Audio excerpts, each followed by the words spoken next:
21 miles. That is all that stands between a functioning global economy and the kind of energy catastrophe that economists have been quietly modeling in worst-case scenarios for decades.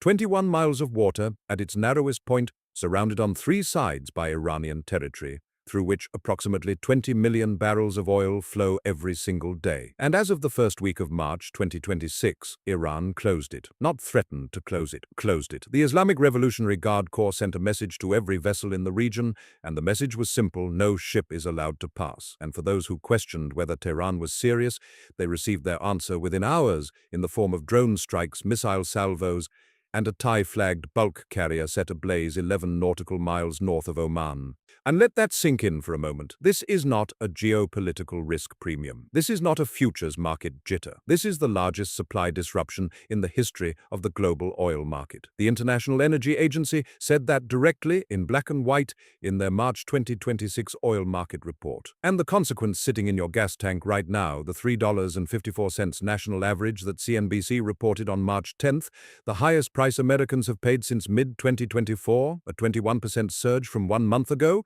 the largest three-day jump in gas prices since Hurricane Katrina in 2005. That is just the opening act. Buckle up, because here is what actually comes next. Let me first explain how we got here, because the mainstream coverage has been treating this like a sudden eruption when it was anything but.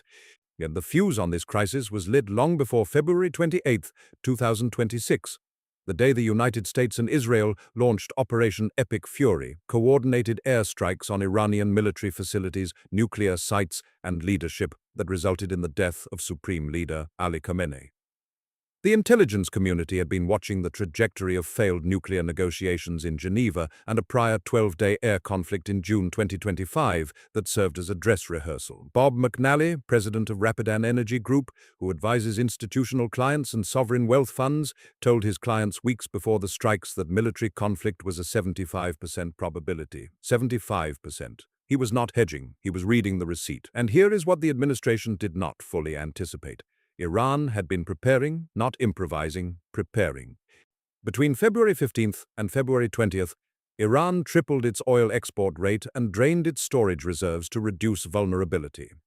Pre-positioned warheads were moved near regional borders. The escalation was planned. When the strikes landed, Iranian decision-making did not collapse into symbolic gestures. It shifted from coercive signaling into existential defense. That is a qualitative change in the nature of the threat, and it matters enormously for understanding the trajectory of what comes next. Now let us talk about the strait itself, because I want to make sure you understand what this choke point actually means in scale, because the numbers here are staggering. Every single day, roughly 20 million barrels of oil transited the Strait of Hormuz in 2024. That is approximately 20% of all globally traded oil, from Iran, Iraq, Kuwait, then Qatar, Saudi Arabia, and the UAE, moving through a corridor 21 miles wide at its narrowest point, with shipping lanes just 3 kilometers in each direction. The U.S. Energy Information Administration valued that daily flow at roughly $500 billion annually. And 84% of all crude passing through the strait was headed to Asian markets: China, India, Japan, and South Korea. Nations whose industrial base, transport networks, and power grids run on uninterrupted Gulf energy. That is the physical reality of what Iran just switched off. Here is the hidden connection that nobody in the cable news conversation is spending enough time on. Closing the strait is not just an oil story, it is simultaneously an LNG story, a fertilizer story, a plastic story, and a food security story. Qatar, home to the world's largest liquefied natural gas producing operation, declared force majeure on its Ras Laffan facility after it came under attack. Qatar Energy halted production. Roughly 20% of all global LNG was effectively pulled from the market in the same week that the strait closed. Daily LNG freight rates jumped more than 40% on Monday alone. European natural gas futures spiked 63% in a single week. Asian prices rose 54%. LNG tankers sitting outside the strait waiting for a clearance that did not come. Now add the downstream effects: fertilizer production that depends on natural gas feedstock, plastics that depend on LNG-derived naphtha, supply chains that use diesel to move every product that sits on every shelf in every store you walk into. Diesel fuels everything, and diesel is on its way toward $4.50 to $5 per gallon. Gulf oil analyst Tom Closer told Axios directly, if the strait remains closed another week, gasoline hits $4 in a lot of places. That is the domino chain. Now let us talk about the oil market specifically because the numbers tell a story that should be making your palms sweat. Before the strikes, Brent crude was trading at just over $73 per barrel on Friday, February 27th. By the following week, it had traded within a whisker of $120. As of the time of the IEA's March 2026 oil market report, it had settled back around $92 per barrel. WTI, West Texas Intermediate, the benchmark that most directly affects what you pay at the pump, had been at $57 per barrel at the start of 2025. It spiked above $119 by early March 2026. That is more than doubling in a little over 12 months. And the EIA's March 2026 short-term energy outlook confirmed Brent settled at $94 on March 9th, the highest since September 2023. Let that number sit for a second. The highest since September 2023. That is your 22-month high. That is not an abstraction. That is the pain in your wallet every time you fill up your tank. And Goldman Sachs, the institution whose models the market treats as the nearest thing to a verdict, modeled two scenarios. In the moderate scenario, Brent averages $98 in March and April before declining. That alone pushed their 2026 U.S. inflation forecast up 0.8 percentage points to 2.9% and trimmed GDP growth by 0.3 points. In the high disruption scenario, oil flows disrupted for a full month. Crude averaging $110 in March and April. Inflation hits 3.3% and GDP slips to 2.1%. And their recession probability for 2026 jumped 5 percentage points to 25%. That is 1 in 4 odds that the largest economy on Earth tips into contraction, driven in significant part by a 21-mile choke point that Iran is currently defending with mines, drones, and missile batteries. Oxford Economics went further. Their worst-case scenario involves global oil averaging $140 per barrel for 2 months. What their economists described with notable clinical precision as a breaking point for the world economy. At that price level, the Eurozone tips into economic contraction. The United Kingdom tips into economic contraction. Japan tips into economic contraction. The United States achieves an economic standstill. Global GDP falls 0.7%. Global inflation hits 5.1%. These are not fringe projections. And these are institutional economists running serious models with serious data. The ceiling of this crisis is visible, and it is not pretty. Here is what makes this structurally different from every previous Hormuz scare, and there have been many, 1987, 2011, 2019, and this is the piece that nobody on cable news is adequately contextualizing. In every prior episode, Iran was making a threat, while maintaining the ability to eventually back down. The threat had a ceiling because it also had an escape hatch. Tehran could signal, the price premium would rise, diplomacy would engage, and the channel would remain functionally open. This time, that structural dynamic does not exist in the same way. Iran's supreme leader is dead. The decision-making architecture that managed those previous cycles of escalation and de-escalation has been shattered. The IRGC, the Islamic Revolutionary Guard Corps, is operating in existential defense mode, not coercive signaling mode. That is the crucial distinction. When a state believes it is fighting for survival, it does not follow the escalation ladders it built during normal times. It improvises, it maximizes pain, and the IRGC, on March 11th, was explicit. Not 1 liter of oil will get through. Any vessel linked to the United States, Israel, or their allies will be considered a legitimate target. Expect oil at $200 per barrel. The price of oil depends on regional security, they said, and you are the main source of insecurity. Let us talk about who actually bleeds from this, because this is where the geopolitical analysis and the human reality have to merge. Start with Japan. And Japan gets roughly 70% of its oil imports through the Strait of Hormuz. Prime Minister Sane Takaichi announced Tokyo would begin releasing strategic reserves immediately. South Korea faces a similar exposure. India, a country whose economic growth story over the last decade has been partly powered by cheap Gulf crude, faces acute near-term supply disruption across oil, LPG, and LNG simultaneously. LPG is not just a trading commodity in India. It is a cooking fuel. It heats food in hundreds of millions of households. When LPG supply shocks hit, it is not felt first in stock markets. It is felt first in kitchens. Now apply that pattern to East Africa, which also relies heavily on Gulf LPG flows. We are talking about energy poverty as a direct downstream consequence of this crisis. And that conversation is barely happening in Western financial media. Then there is Iraq. Iraq is the second largest oil producer in OPEC behind Saudi Arabia. And Iraq has no meaningful alternative export route. Its northern pipeline through Turkey has capacity, but the overwhelming majority of Iraqi crude exits through the southern port at Basra, and Basra's crude cannot reach global markets without transiting the Strait of Hormuz. Noam Radon, a senior fellow at the Washington Institute for Near East Policy, was direct about this. Iraq relies on Hormuz. If there is a complete disruption, they have no other outlet. Saudi Arabia and the UAE have alternative pipeline routes, the East-West pipeline and the Fujairah pipeline respectively, but their combined capacity cannot match tanker volume. Chikapla data confirms that Saudi Arabia's East-West pipeline can handle roughly 7 million barrels per day. The Fujairah option adds more, but the Jebel Ali port in the UAE was struck in Iranian retaliatory attacks. And even if both pipelines operated at full capacity simultaneously, they cannot offset a full strait closure. The volumes simply do not work. Now let me explain what Russia is quietly gaining from all of this, because this dimension is genuinely underreported and it changes the strategic calculus of the entire crisis. Every barrel of Gulf crude that cannot reach India or China is a barrel those countries will urgently seek to replace. Russia is positioned as the logical alternative supplier. India already had established logistics for Russian crude at discounted rates from the post-Ukraine sanction years. China, which had been moderating its intake of Russian crude as diplomatic posturing, now faces strong incentives to abandon that restraint entirely. Kepler analysts said this explicitly in their March 2026 assessment. This conflict is materially improving Russia's competitive position in crude oil markets. The sanctions regime that the United States spent enormous political capital constructing is being operationally loosened by a crisis that American military action triggered. That is a strategic irony of the highest order, and it will have consequences for U.S. leverage over the global energy order for years after this conflict ends. Here is the human cost in America, and I want to be precise here, because vague hand-waving about inflation does not capture what is actually happening to ordinary people.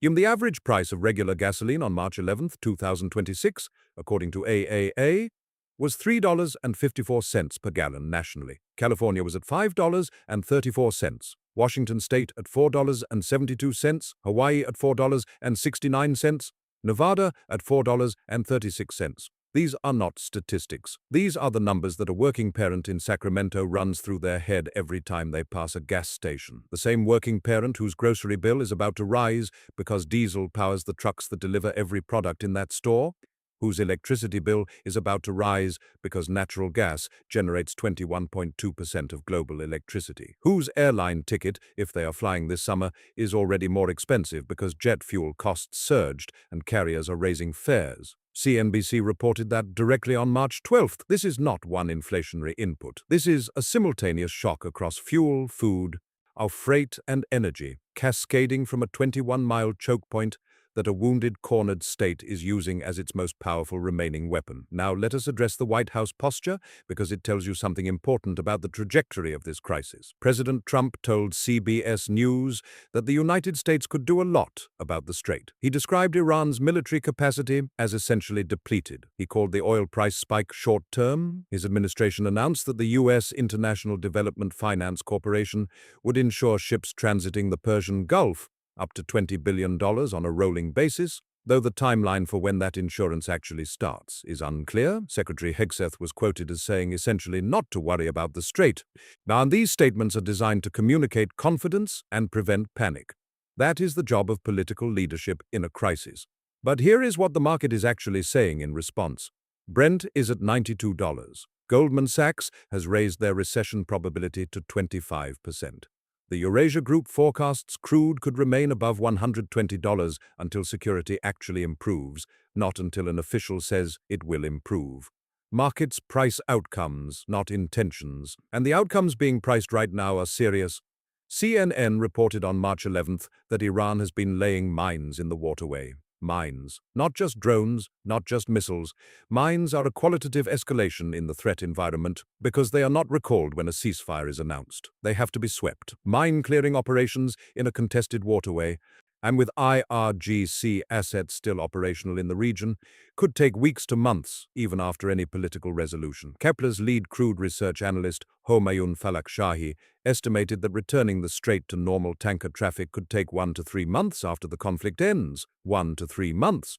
That means even if this military situation resolves faster than most analysts expect, the supply disruption has a structural tail. The price shock is not over when the shooting stops. It is over when the mines are cleared, the insurance markets re-engage, the tankers come back through, the inventories are rebuilt, and the market recalibrates. That process does not happen on a politician's schedule. Let me give you 3 things to watch, because that is what this moment actually requires.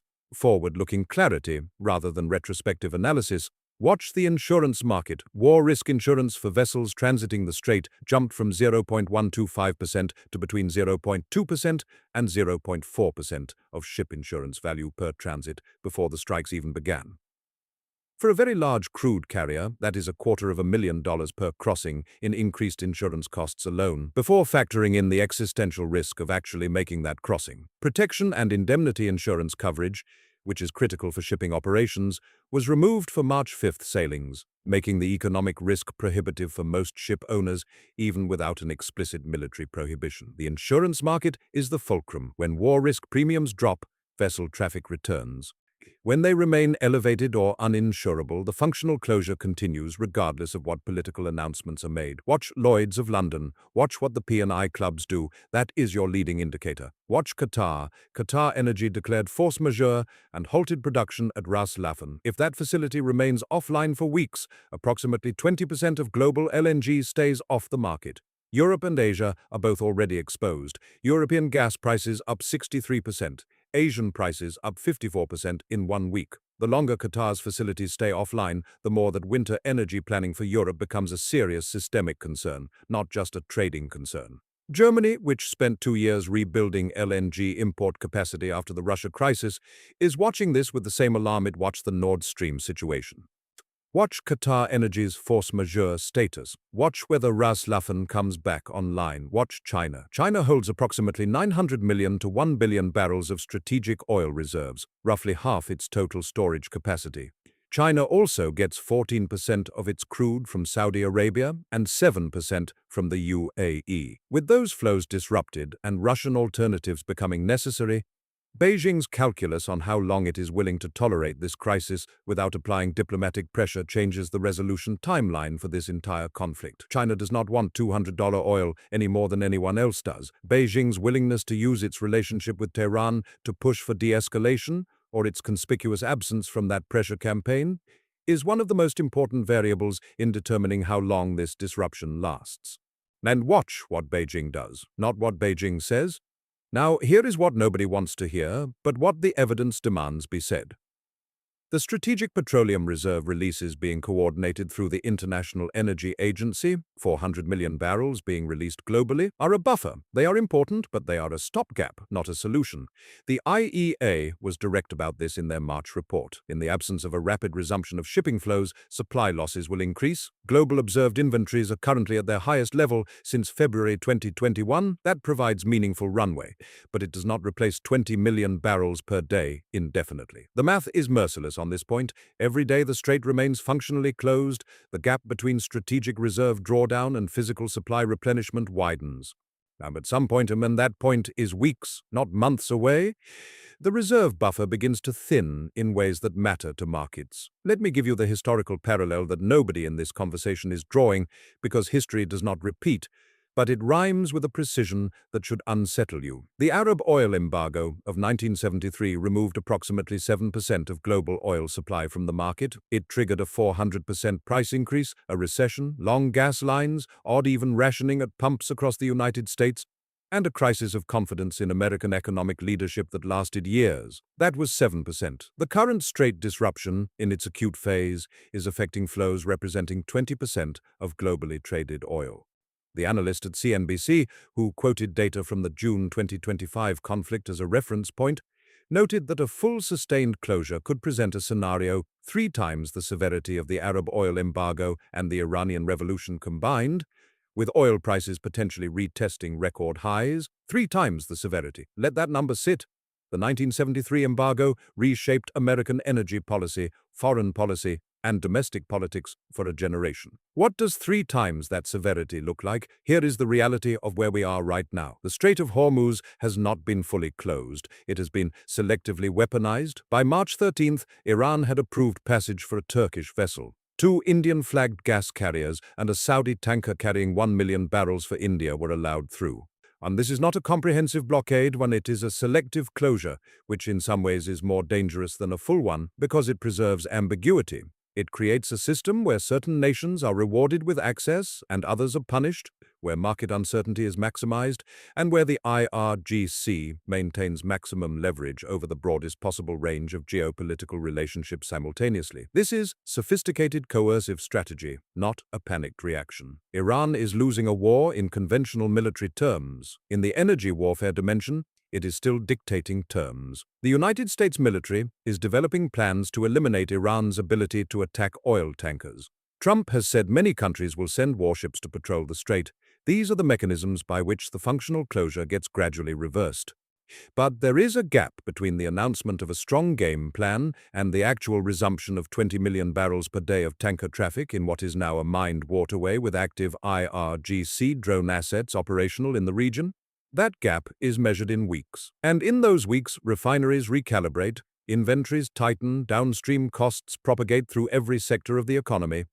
And the consumer, the family filling up their car, paying their electric bill, doing their grocery run, absorbs the shock first. Subscribe, stay informed, because here is the truth that this moment demands be spoken plainly. The global energy system was built on the assumption that the Strait of Hormuz would remain functionally open. Every supply chain, every refinery contract, every LNG offtake agreement, every industrial process that depends on petrochemical feedstock, all of it was priced on that assumption. That assumption is now broken. Whether it gets repaired in 3 weeks or 3 months, the breach has happened, and the world will recalibrate its risk models accordingly. Insurance premiums will carry a permanent Hormuz risk component that did not exist before. Alternative routing infrastructure, Oman's deep water ports at Duqm and Sohar, Saudi Arabia's east-west pipeline, the UAE's Fujairah terminal, will receive accelerated investment. The strategic case for energy diversification just received the most powerful empirical validation in 50 years. History is moving fast right now. The Strait of Hormuz